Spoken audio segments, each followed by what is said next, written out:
Hola, buenas noches. Mi nombre es Victoria Larraín Sáez, les hablo desde la Ciudad de México y sus profesoras me han encomendado una misión y es responder a una serie de preguntas que ustedes se han formulado, ¿no? Yo estudié historia en Chile y hace 7 años viajé a México para cursar la licenciatura en arqueología. Am, La arqueología es una ciencia social que estudia los restos materiales que ha dejado el hombre en la serie de actividades que desarrolla para su propia sobrevivencia. Muchos me preguntaron sobre fósiles y huesos de dinosaurio. Eh, Esto se escapa al área de estudio de los arqueólogos. Los fósiles son restos de animales o moluscos que en algún minuto, hace más de 5.000 millones de años, vivieron en la Tierra y que por procesos naturales de intercambio de minerales con la superficie de las rocas, pues han perdido toda materia orgánica y se han convertido en un fósil, que es un resto mineral, ¿no? Entonces, ¿cómo se sabe cuántos años tiene un fósil? ¿Cuántos días se demoran en encontrar un fósil? Si yo he encontrado algún fósil, am, ¿cuánto tiempo me demoro en encontrar fósiles de dinosaurios? ¿Cuál fue el primer fósil que encontré y el último? Em, pues son preguntas súper interesantes. Se escapan al ámbito de la arqueología, como ya les dije, pero pues para no dejarlo en el aire, no muy lejos de donde ustedes están, en la cordillera de los Andes, en el Cajón del Maipo, está lleno de este tipo de restos fósiles. La cordillera de los Andes, por movimientos tectónicos, no siempre estuvo emplazada donde está en este minuto. Am, en el Morado, en la cordillera, bueno, en el Cajón del Maipo, hay rocas sedimentarias que en algún minuto estuvieron bajo el mar.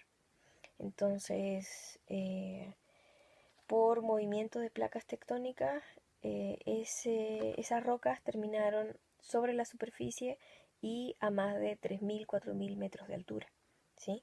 Por eso este tipo de moluscos se encuentran fuera del mar y pues a tanta altura, ¿no?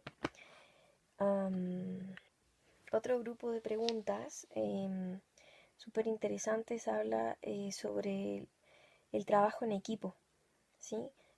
¿Cuántos arqueólogos se necesitan? ¿Cuánto tarda una investigación?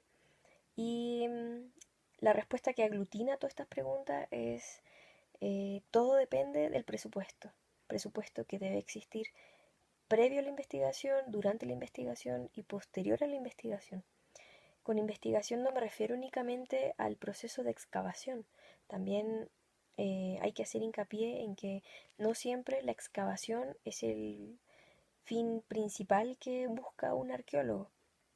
Muchas veces es mejor no excavar eh, y resguardar los restos y materiales bajo tierra, bajo agua, porque una vez que se excava un sitio arqueológico, se destruye un contexto y ese contexto nunca más puede volver a reconstruirse. Entonces, si no hay suficientes presupuestos eh, para conservar los materiales que se sacan del sitio arqueológico, para una restauración apropiada y para una conservación a través del tiempo, es mejor que todos esos restos terminen bajo tierra o bajo el agua. Entonces,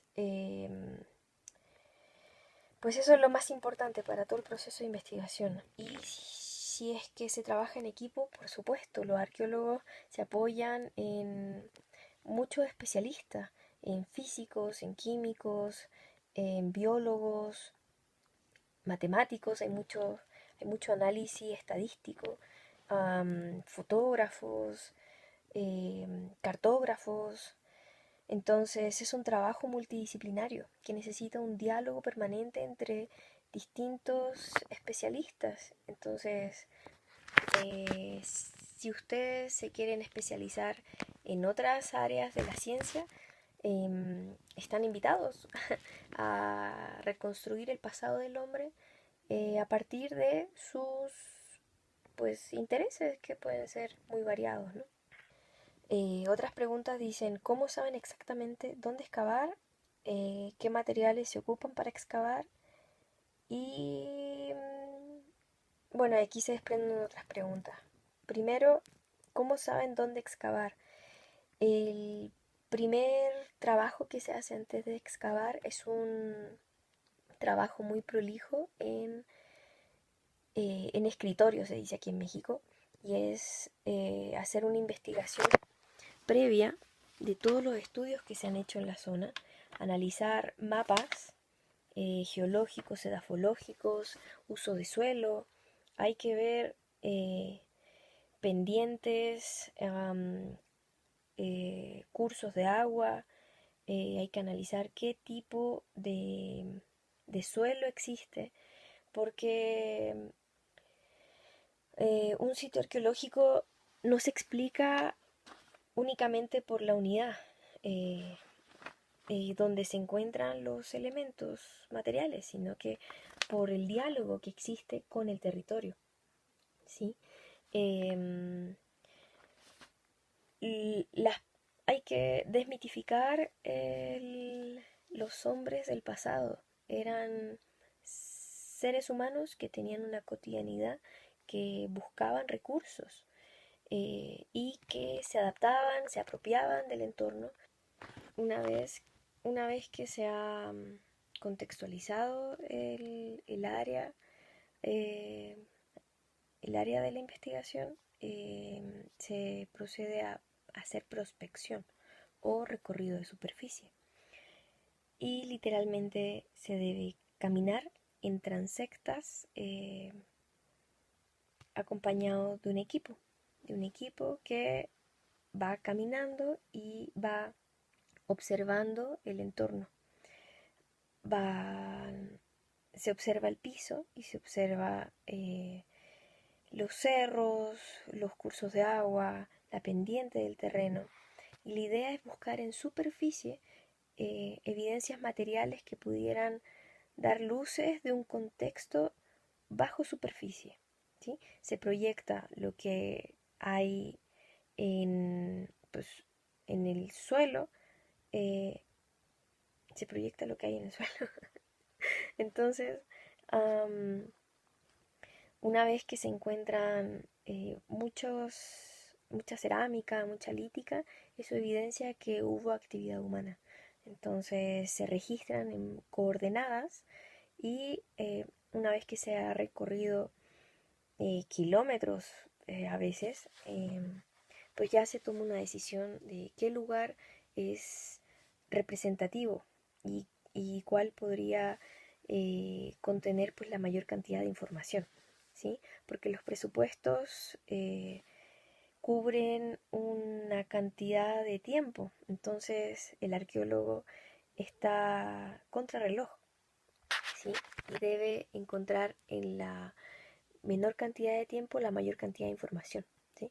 Una vez que se ha decidido en qué lugares se va a excavar, eh, pues se debe pedir permiso al Consejo de Monumentos Nacionales, en el caso de Chile, y pues presentar un proyecto, la investigación que respalde el trabajo de excavación que se va a hacer en el lugar, ¿sí?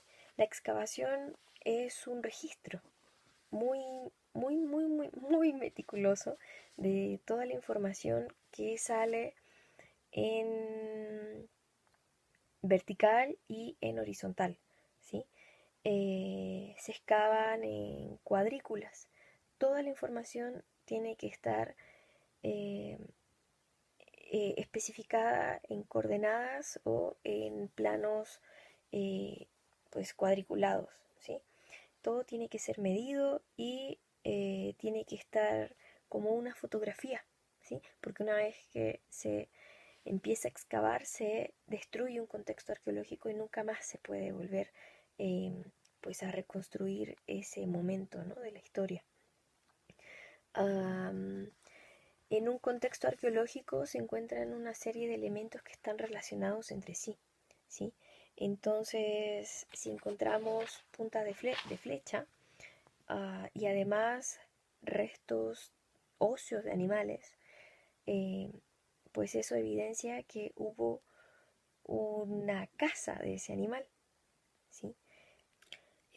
Otro de los elementos que se pueden encontrar son restos de conchas, semillas, manos de moler, eh, bueno, restos humanos, cerámica y pues todo esto va construyendo un escenario cotidiano de personas que vivieron en la antigüedad. Entonces el trabajo del arqueólogo es ir armando las piezas de este rompecabezas, ¿sí? Una vez que la excavación ha alcanzado un objetivo, que son según niveles métricos o niveles estratigráficos, depende del objetivo de la investigación, el arqueólogo registra los, los estratos que se observan en la pared. A mayor profundidad es un periodo más antiguo de tiempo y entre más cerca de la superficie los elementos han sido depositados en periodos más recientes. En cuanto a qué materiales se ocupan, aquí se mencionan cepillos y pinceles para limpiar fósiles. Bueno, no solo fósiles, para limpiar toda la evidencia material que sale de una excavación, se ocupan pinceles, herramientas de dentista, palos, cucharillas, palas, baldes para sacar la tierra. Toda herramienta es válida, siempre y cuando no se intervenga la capa superficial de los restos materiales que aparezcan, porque puede haber en superficie pintura, restos orgánicos o inclusive dentro de una vasija, dentro de una cerámica, puede haber evidencia palinológica, o sea, restos de semillas o restos de alimentos que en algún minuto se consumieron y por estudios de laboratorio después se pueden pues especificar cuál era la dieta que esas personas tenían o inclusive si son elementos que se escapan geográficamente de ese entorno, también se pueden estudiar procesos de intercambio, de comercio o de circulación de las personas. Entonces, nada se puede escapar del registro arqueológico. Otro tipo de herramientas son un GPS para grabar puntos, coordenadas y realizar levantamientos topográficos, marcar sitios, concentraciones de material y pues grabar toda esa información y que quede también para la posterioridad. Esto es un cuenta hilo de distintos pues X. Esto se ocupa para ver cuál es la composición de la cerámica. ¿Dónde la dejé? Esto es un borde de un cuenco. Un cuenco es, imaginen un plato actual, ¿sí? Tiene una forma curva, no angular. Y no sé si se ve, pero tiene pequeñas partículas que son observables a simple vista. Bueno, con esta herramienta se pueden ver esas partículas que se denominan desgrasantes. Estos desgrasantes sirven para cohesionar, para volver más elástica pues, la cerámica y que pues, no se destruya con el paso del tiempo, no se filtre, no se permeen los líquidos que hay adentro. Entonces el arqueólogo tiene que identificar de qué material está constituida la cerámica y saber también, se sacó de tal cerro porque en estudios anteriores